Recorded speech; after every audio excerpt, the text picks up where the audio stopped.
Good evening everyone and welcome to our post-game press conference. The NLEX Road Warriors defeated the San Miguel Bigmen 85-84 in a thriller tonight at Inares Central Antipolo, and we're here with Coach Joseph Uchiko. Coach, mabul kayo ng double figures, fourth quarter, medyo pinakaba pa kayo, but you got the win in the end. Yeah, we tried to stay in the game. Alam naman namin na hindi naman madali yung San Miguel. So we just tried to stay in the game as much as we can. Yung striking distance, wag lang lumaki masyado yung lamang. So 10 points, 11, so still in striking distance, and hopefully through the game maka-streak kami, which we did. And then yun lang, na-timing lang na tamang-tama lang yung streak namin at yung run namin at the end na konti na lang yung oras.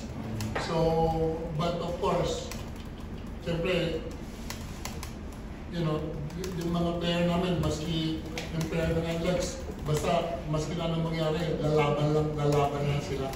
So yun ang importante sa team namin. Congrats. And we're also here is GB Bayo, 12 points, 12 rebounds. GB, ikaw, si Jonel, tsaka si Brandon, you guys hold the fort dun sa hapon nyo. Ano nyo natrabaho to para makakuha kayo ng big win against San Miguel here? Ano lang, binigay lang namin yung best namin. Hustle sa defense, sa rebounding namin, rebound, defense. Yun na naman talaga puuna namin yung sipag lang kasi medyo undersized kami. So yun po, pinadaan sa sipag lang. Ilang dalawang nandito, may pangatlo tayong kasama, si Jonel Policarpio with 16 points, 3 rebounds, 2 assists, and 2 steals. Isa rin sa mga reason ba't umabol ang NLEX ngayong gabi. Jonel, nung time sa umabol kayo, ikaw yung minsan nag-spark, fast breaks, nakakascore ka ng layup. Talk mo lang yung performance mo ngayong gabi. For me, dinededicate ko yung laro para kay Weber ko. Alam mo natin yung mangyayari. Weber this long. Yun. Maraming sa coach dahil nagtuwala sila sa akin. And yun, ginawa ko naman yung trabaho. And best. Questions?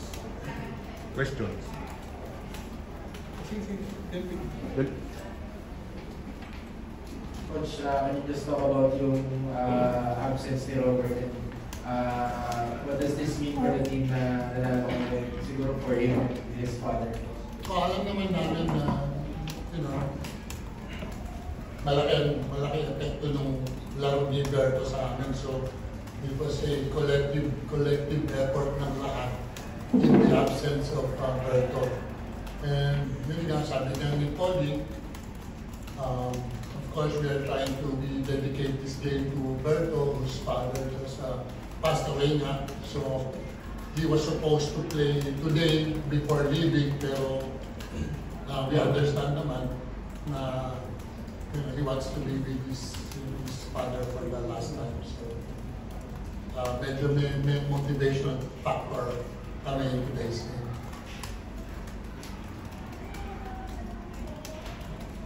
So Coach, was he supposed to play kung maganda pag-usapan na mag-aaral pa siya talaga? Yes. He was supposed to play, pero basta something happened that he had to leave right away. Pero, yun na. Kaya hinabol niya yung flight. I think it was yesterday. Hinabol niya yung flight na. Coach, wala si Puerto, but si Kevin Alas at 13 points, 5 rebounds, 2 steals.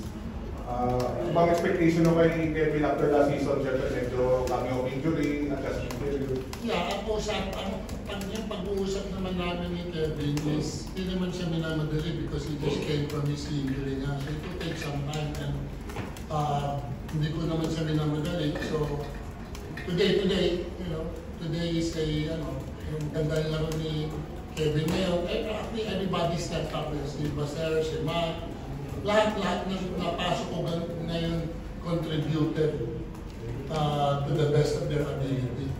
So hindi lang isa, hindi lang dalawa, pero lahat, because we have to make up for the absence of si Berto.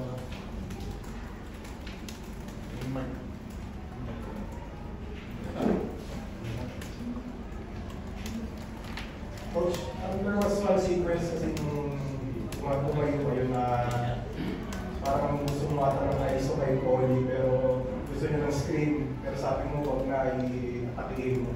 So, pwede ko parang yung kumpiyansa mo ngayon kay Coley at this conference.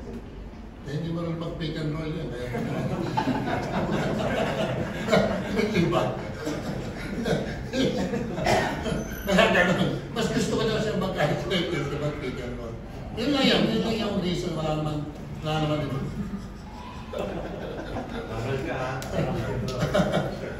So, yun ang tiwala ko kay Paul. Gusto mo one-on-one. Kasi pag mag-pick and roll kasi di dalawa pa yung magiging tao niya, ito isa na lang. Hindi ba?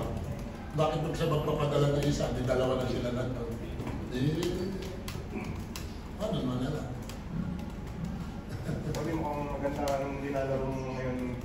At least so far, kahit ata sa tune up, si Polly ka sabi niya, expected na daw for his conference. So, ano naman sabi mo sa kumpiyansa na tawin ni Coach sa'yo? Even si Berto, pero hindi na sabi sa'yo na expected ka daw.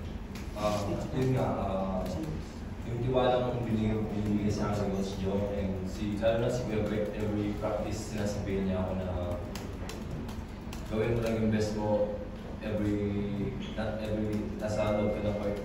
And yun, tingnan sa yung bola, isipin mo kung ilayang ko and ipuntos mo. And yung confident ko sobrang laki. Kaya thankful kami nakuha ng panalo kami. Nakapagbilid kami lahat, alos lahat. Kasi Berto kaya na ba?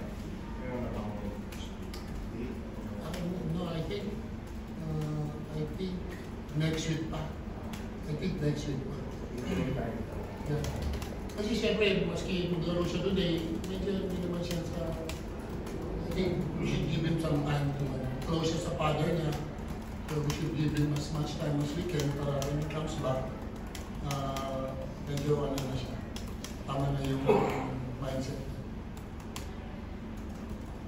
Huwag lang masyadong matagal.